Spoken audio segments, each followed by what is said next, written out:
Wel, skoon dat ek so uit asem uit is. Maar dit is hoe dit lyk by ons op die plaas. Dis hoekom ek nie kan stop nie. Hier lê een.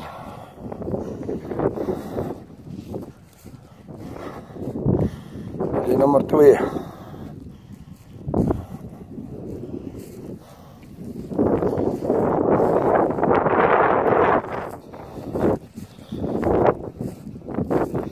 Hier is die mense.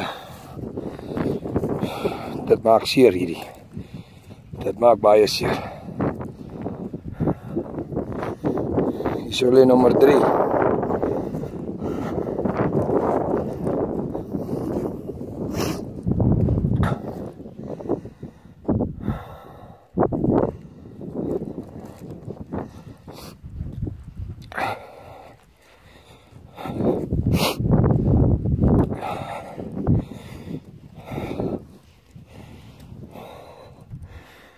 Hier lê nommer 4.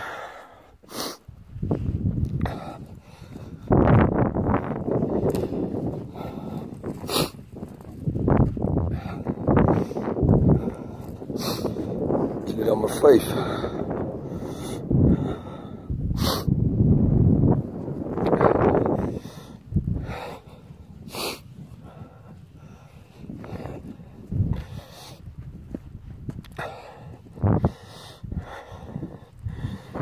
Zes, 7, 8, 9, 10, 11, 12, 13, 14, 15.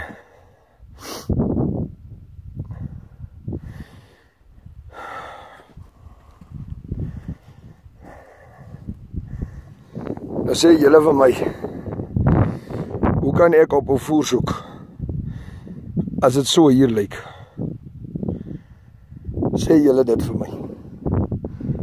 Asseblief mense, enige hulp sal waardeer word. Enige hulp.